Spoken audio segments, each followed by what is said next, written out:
नमस्कार, मेरा नाम है डॉक्टर रमन और मैं हूं आपका जानकार रनकर। ओरल हेल्थ चैनल के माध्यम से आज हम बात करेंगे जीरियाट्रिक ओरल हेल्थ के बारे में, यानी कि वृद्ध लोगों के मौखिक स्वास्थ्य के बारे में। तो शुरू करें।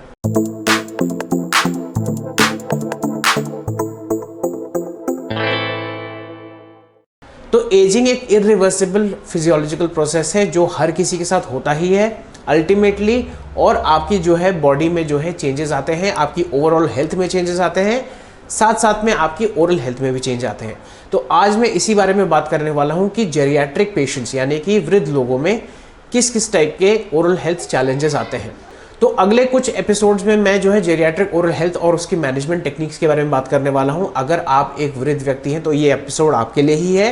एट द सेम टाइम अगर आप यंग भी हैं तो और आपके घर पे जो है कोई वृद्ध लोग हैं तो ये एपिसोड आपके लिए है, ताकि आप जो है यहाँ से इन्फॉर्मेशन, एसेंशियल इन्फॉर्मेशन जो आपके वृद्ध घर पे जो भी परिजन या जो भी है उनके लिए एसेंशियल ओरल हेल्थ इन्फॉर्मेशन आप लीजिए और उसको जो है इनकॉर्पोरेट करिए, ताकि उनकी ओरल हेल्थ ठीक होने की वजह से उनकी ओवरऑल हेल्थ पे बहुत फर्क पड़े। तो सबसे पहले बात करते हैं कि एजिंग के साथ ओवरऑल हेल्थ रिस्क क्या क्या आते हैं। जैसे कि हम बात करते हैं कार्डियोवास्कुलर डिजीजेस हो जाती हैं, हाइपरटेंशन हो जाता है, शुगर की प्रॉब्लम आ जाती है, और ऐसे बहुत सारे जो है लाइफस्टाइल डिजीजेस बहुत कॉमन होते हैं जिसकी वजह से आपके मौखिक स्वास्थ्य पे भी बहुत असर पड़ सकता है।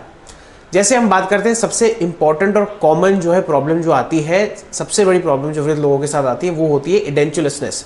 एडेंचुलसनेस का मतलब है कि उनके दांत गिर जाते हैं, उनके दांत होते नहीं हैं और वो उसको रिप्लेस नहीं कराते हैं। देखिए, एडेंचुलसनेस से बहुत बड़ा इफेक्ट पड़ता है दो तीन चीज़ों पे। एक होता है quality of life. Quality of life कैसे इफेक्ट पड़ता है? क्योंकि आप अगर दांत, जो हम कहते हैं कहावत है दांत नहीं तो आंत नहीं, वो बहुत ही सही कहावत है। क्योंकि एक स्टडी भी फाउंड आउट हुई है जापान में जिसमें बताया गया कि जिन लोगों के, वृद्ध लोगों के 20 टीथ थे नेचुरली और उनसे वो चबाते थे खाना, उनकी फिजिकल हेल्थ काफ़ी अच्छी थी जिनके 20 से कम टीथ थे।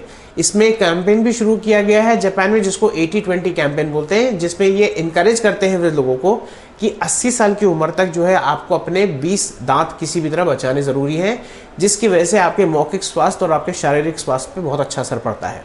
मैंने एक चीज़ नोटिस की है कि जो ओल्ड पेशेंट्स होते हैं ना, उनकी जिज्ञासा और उनकी जागरूकता और उनकी एक तरीके से जो हिम्मत होती है डेंटल ट्रीटमेंट कराने की, वो बढ़ती एज के साथ कम हो जाती है। उसका रीज़न लोग जनरली ये कहते हैं कि हम अब क्या जो है अपने दांत बचाएंगे, कितने ही दिन रह गए। मतलब अनफॉर्चुनेटली मेरे हिसाब से तो किसी भी व्यक्ति को ऐसी बात बोलनी नहीं चाहिए कि उनके दिन जो है लिमिटेड हैं, बट मैंने नोटिस किया है स्पेशली जो ज़्यादा ओल्ड पेशेंट्स होते हैं 70+ वाले, वो यही कहते हैं हम जितने दिन जी रहे हैं उतने दिन चला लेते हैं, इसमें पैसे क्यों खर्च करने।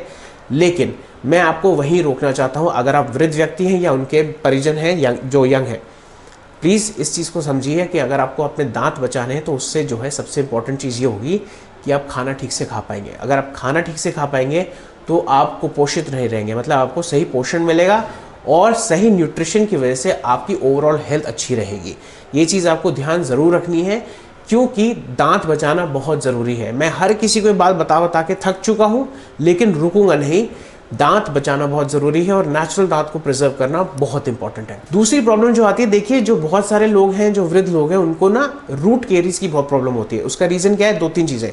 एक तो इतने टाइम से मुंह में दांत हैं और वो एक्सपोज होते हैं बहुत सारी चीज़ों के। दूसरी चीज़, जिंजाइवल रिसेशन वृद्ध लोगों में जनरली नेचुरली होता है, क्योंकि उसको हम बोलते हैं पैसिव इरप्शन ऑफ टीथ, यानी कि दांत का थोड़ा सा पैसिव इरप्शन होता है क्योंकि आपके मसूड़े नीचे नीचे जाते हैं और आपको इस चीज़ की बात की गांठ बांधनी है कि जो रूट होता है आपके दांत का, उसमें जो सब्सटेंस होता है वो एनामल नहीं, वो सीमेंटम होता है। और सीमेंटम जो है बहुत आसानी से रब ऑफ हो जाता है, चाहे वो टूथ ब्रशिंग से हो, जिसकी वजह से जो है आपके जो है वहाँ पे अगर प्लाक एक्यूमुलेट होगा तो वो बहुत जल्दी जो है आपकी डेंटिन एक्सपोज हो जाएगी और वहाँ पे जो है प्लाक एक्यूमुलेशन से रूट कैरीज होगी। एट द सेम टाइम आपको डेंटल सेंसिटिविटी भी हो सकती है। जो एक सबसे इंपॉर्टेंट कॉमन चीज़ देखी है वृद्ध लोगों में, जो मेरी स्पेशलिटी है, वो है पेरिडोंटल प्रॉब्लम, यानी कि गम प्रॉब्लम्स। जैसे कि आपको जो है प्लाक की वजह से वहाँ पे डेफिनेटली जिंजाइवल रिसेशन होगा, सूजन के चांसेस होते हैं। और सबसे इंपॉर्टेंट चीज़ है जो है बिकॉज ऑफ द फैक्ट कि लोगों की डेक्सटेरिटी कम हो जाती है। डेक्सटेरिटी मतलब ब्रश करने की जो है एक तरीके की टेक्निक की रुचि, वो कम हो जाती है, जिसकी वजह से वो ठीक से ब्रश नहीं कर पाते हैं। एट द सेम टाइम वहाँ पे जो है प्लाक एक्यूमुलेट होकर जो है वहाँ पे कैरीज और जिंजिवाइटिस और पेरिडोंटाइटिस होने के चांसेस ज़्यादा बढ़ जाते हैं। एक और प्रॉब्लम होती है जिसको हम बोलते हैं ज़ेरोस्टोमिया ड्राई माउथ, जो बहुत ज़्यादा प्रेवलेंट होती है एल्डरली पॉपुलेशन में। उसका रीज़न बहुत सारे हो सकते हैं, नेचुरल भी हो सकता है और जो है इनएडिक्वेट वाटर इनटेक हो सकता है।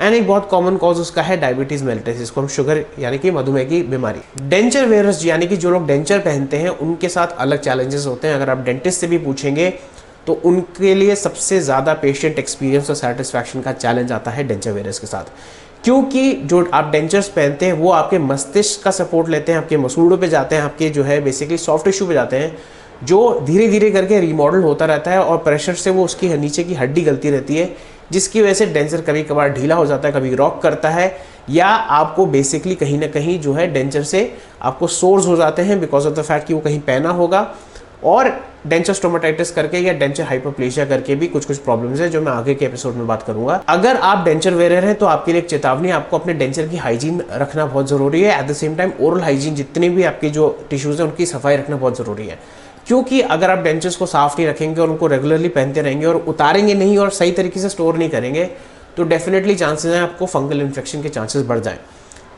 एक और चीज़ मैं बताना चाहता हूँ कि जैसे ही लोगों की हेल्थ एडवांस होती है उनकी ससेप्टेबिलिटी ऑफ इन्फेक्शंस भी बढ़ जाती है, यानी कि इम्यूनिटी गिर जाती है, जिसकी वजह से they are prone to dental caries, periodontal infections, और इस चीज़ का हमें ध्यान रखना ज़रूरी है। तो प्लीज़ इस एपिसोड को लाइक, शेयर, सब्सक्राइब करिए और अपने कमेंट्स लिख डालिए, और प्लीज़ बेल आइकन को दबाना मत भूलिए ताकि आपको इंपॉर्टेंट अपडेट्स मिलते रहें। मेरा नंबर यहाँ फ्लैश होता है व्हाट्सएप कंसल्टेशन के लिए, बट प्लीज़ कोशिश करिए कॉल करने से पहले मुझे मैसेज करें और 1-2 दिन का टाइम दे हो सकता है, क्योंकि मुझे बहुत मैसेजेस आते हैं एंड मैं सारे कमेंट्स और सारे मैसेजेस और सारी क्वेरीज़ का जवाब एक साथ नहीं दे सकता और जल्दी नहीं दे सकता। तो हो सकता है मैं बिज़ी हूँ या मैं किसी पेशेंट के साथ हूँ। प्लीज़ धैर्य रखिए और कोशिश करिए कि मुझे जो कंसल्टेशन टाइम मैंने डिस्क्रिप्शन बॉक्स में लिखा हुआ है उसी टाइम पे आप मेरे से संपर्क करें। तो आज के लिए इतना ही, नमस्ते।